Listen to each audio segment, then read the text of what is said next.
Welcome to Get the Facts, the program that provides you with information on government's policies and initiatives. I'm Theodore Henry. Did you know that lightning can strike more than 10 miles away from the location of rainfall? That's a scary fact to consider. And we've been experiencing thunderstorms with heavy lightning in recent weeks. And this weather phenomenon has proven to be dangerous and deadly, so we want you to get the facts on how you can practice lightning safety. Here to share with us is Acting Director General at the Office of Disaster Preparedness and Emergency Management, ODPEM, Richard Thompson. Welcome to the program, Mr. Thompson. Yeah, thank you for having me.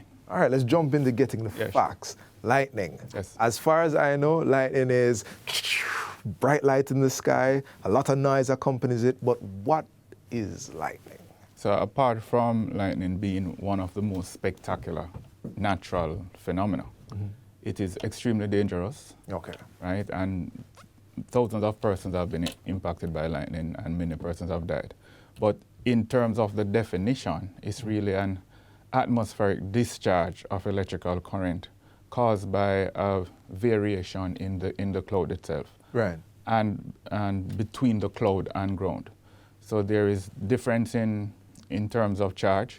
So within the cloud, you have positive charge and negative charge. Most of the time, the positive charge is at the top of the cloud and the negative charge is at the bottom of the cloud. Also, the ground itself has charge, negative charge or positive charge. And then the lightning itself is that movement within the cloud between positive and negative, and it gives off that kind of flash that we'll see. And also, from the cloud to the ground, it also moves from the cloud to air within the atmosphere, and also cloud to cloud. So lightning can move between clouds. And normally, most of the time, what we see as the light is on the return stroke. So you have an initial stroke, which is about 200,000 miles per hour. Wow. And then on the return stroke, it can be at least 1,000 times greater than the 200,000 miles per hour. And roughly 99% of the light that is given off, the illumination, is on the return stroke. But you're basically not seeing the return stroke because you can't see that kind of speed to the naked eye. Right. You can't pick up that kind of speed. Right. So that's it. Very, one of the largest in terms of in time known phenomena. Person have been seeing lightning way before we even start knowing about hurricane and all those things. So it's one of the oldest observed atmospheric phenomena. I think it's pretty apparent that lightning then must be dangerous. It is. To human beings. The speed, the amount of energy.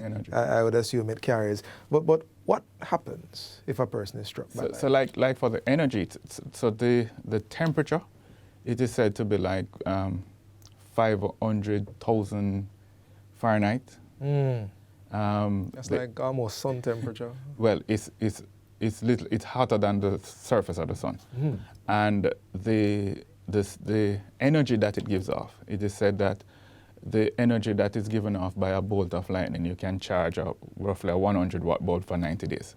So that's the kind of energy that it gives off. And I spoke already about the speed. So it is extremely dangerous. Globally, we have roughly 16 million thunderstorms annually. Of that, we have about 3 billion lightning strikes hitting the ground. Of that, globally, we have roughly 20,000. Wait, Sir Thompson, if I can just jump in right here. So ODPEM tracks lightning strikes to the ground? So globally, the meteorological agencies track lightning. Okay. We have not been doing a lot of tracking in Jamaica. But with the new process that we are embarking upon now with the Met Office and other partners is to have a lightning detection network. So we can get better data on our side. We have some data, but we want better data on our side. Got you. But there's global information. Right. Roughly 20,000 strikes, 2,000 deaths annually globally. And out of those 20,000 strikes, you know that you would have a lot of persons being injured. Persons having cardiovascular problems, neurological problems, memory loss, severe burns. You're talking about destruction to properties. Aviation industry being impacted, the marine environment being impacted.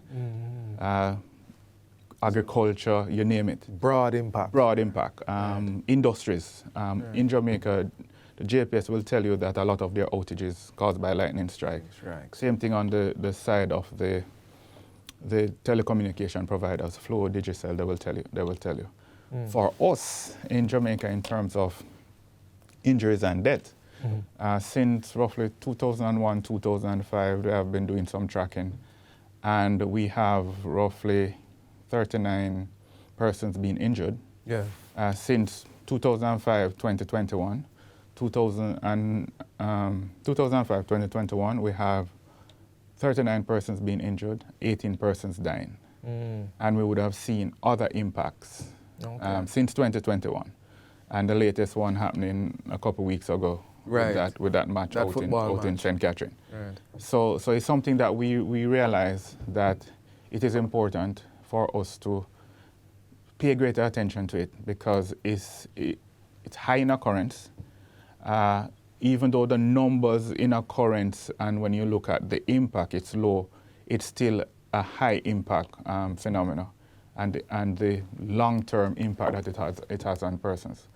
And our minister, the Honorable Desmond Mackenzie, has something that he has always talked about, to say, well, ODPEM need to pay more attention to lightning, because these things keep happening.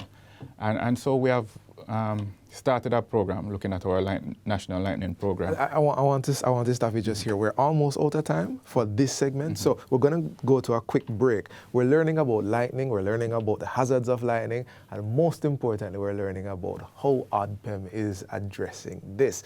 Quick break. Stay with us.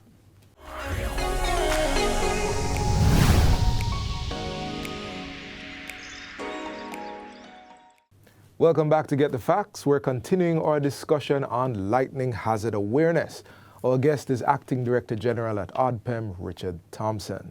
Sir Thompson, we went into the break talking about the initiatives that ODPEM has been doing to increase lightning hazard awareness. Please take us through those. So what we have done in conjunction with the Met Service, the Meteorological Service of Jamaica, is we are working to extensively develop extensively a lightning program, a national lightning program. Also coming out of that, what we also want to do is to have a lightning detection network, given the fact that we don't have a lot of data in country around this hydrometeorological phenomena of lightning. So recently we had our first lightning talk, which included the ODPEM, Met Service, a lot of our industry partners that have always been impacted by lightning. We have JPS, Digicel, Flow, port authorities, airport authorities, the local authorities were a part of it as well, just to have that broad-based discussion. Bureau of Standard as well, just to have that broad-based discussion around the impact of lightning and what we can do as individuals and as state entities to ensure that we are reducing that impact. We had speak earlier in terms of the impact of lightning and the fact that it is very dangerous. Also the fact that you can have lightning strike in areas that you are not having the thunderstorm itself. 10 to 15 miles outside of the radius of the storm cloud where the lightning originate from. And a lot of times persons are impacted by that, which you call it blue skies strike. So blue skies, nice blue sky, no rain, no thunderstorm, and you're impacted by lightning. So it's a phenomenon that we have to pay critical attention to given the severity. So a lot of work is being put in now to educate the public around lightning itself and for state entities to pay attention to it.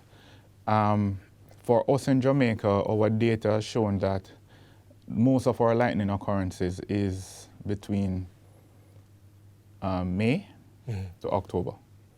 or June to October. Rainy season. Within the hurricane Catching season. a bit, right. Within the hurricane season. Most of our injuries are really boys and men, 10 to 29. Why is that? In the field, farmers in the field, kids playing football, kids outside playing. Boys tend to do a lot more playing than girls, I think. Play a lot of football. A lot of us growing up, young men, love to play football in the rain. Yes. Everybody talk about rainball. Rainball is one of the nicest things, but it can be very dangerous if you're having a thunderstorm. Right. So I think that's the reason why you have that statistics in terms of men being more impacted by lightning than most of our farmers are men. And they're out in the fields. They tend to want to take shelter under a tree, in a shed, that kind of thing, which is always prone to lightning strikes. And a lot of our farms are in the interior, and most of our lightning occurrences are in the interior, higher elevation. Right. So in Jamaica, we have more lightning strikes in the higher elevation than on the coast. Right. And it spread from Centon all the way around to St. Elizabeth, Westmoreland. That's the area that most of our lightning strikes tend to take place. But I want to jump in here. As you mentioned, so the people are being affected. It's not just the companies. Yes. Right? And we have companies of different sizes. You have the big ones, you have the large, you have the smaller ones, and you have the people, everyday people.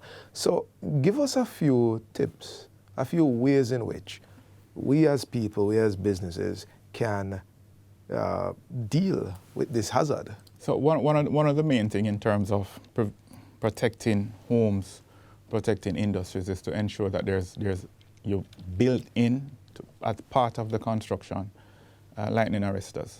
So you put in your lightning rods to make sure that they are properly wired and that they are properly grounded. Right. And even ships at sea have lightning arresters, and the ground goes into the water. And that is to prevent the ships from being totally marooned at sea. So a farmer probably needs to invest in a lightning rod than the apparatus. Well, a farmer who's out in the open, you just have to practice the necessary precautionary measures. Once there's rain, you try to go inside. Don't shelter under a tree. If you're shelter in a shed, it's not supposed to be an open shed. A lot of the time, persons tend to shelter under a tree, and the lightning would strike the highest point. And the temperature in the lightning literally can evaporate all the water in a tree. So it is very dangerous. A lot of times you find coconut trees being impacted by lightning. Sometimes it tend to be the highest trees in the open. So you try to move your farm animals inside if there's a thunderstorm as well. If you have somewhere to place them, a lot of the times a lot of farmers don't have that kind of animal housing facility to move their animals indoor. But they too can be impacted by lightning strikes. Persons at play, so you're doing your social recreational events, like thunderstorm happening, stay out of the water. I'm out of the water. Water is the highest, one of the highest conductor of electricity. So you stay out of the water. You're inside. Don't go close to the windows, the doors. Close the windows as best as possible. There's a 30-30 rule. You watch 30 seconds between strikes. Once that is happening, you head inside. 30 minutes after the last lightning, if that has occurred, then you know it's probably safe. It's safe to go back outside. Okay, so we are almost out of time as we're learning all these things. But I'd like you to just close us out with a small summary on the multi-stakeholder and multi-level plan that you guys are bringing forward to decrease lightning impact. So it's with a view to ensure that we are protecting our country and protecting our industry and ultimately protecting our people. So as I said before, industries are highly impacted by lightning strikes. A lot of the times we are driving and a lot of our traffic lights are out. Those are as a result of lightning strikes. And also our industry, telecommunication, aviation, maritime industry, all these industries are impacted by lightning, and we have lost billions of dollars in terms of downtime. So it is important that the state entities and industrial partners are paying critical attention to the impact of lightning. Ultimately from that is the loss of lives. One life lost is always one too many. And so we're, especially our youngsters, and as we would have seen with the situation out in Dintil, or out in St. Catherine with Dintil and the other school playing in the Augusta Cup match, where about, I think, 7 of the young men were impacted by lightning strikes. So most of the times our people are impacted, and those are long-lasting impact from lightning strikes. So what we want to do at the ODPEM, in conjunction with the Met Office as a government entity, is to ensure that we are building out a comprehensive lightning program, and also ensuring that we build out from this a lightning detection network where we can get better information so that we can have the data, look at the hypothesis, look at the data, look at the critical information to build out a comprehensive program and write a comprehensive plan around lightning prevention and lightning protection. All right. This has been Get the Facts, and we've been focusing on lightning hazards, the impacts, what to expect, what to do prior to such an occurrence, and the ODPEM's work in the field. Our guest today was Richard Thompson, Acting Director General at the Office of Disaster Preparedness and Emergency Management, ODPEM. And thank you for watching. Until next time, I'm Theodore Henry. Take good care.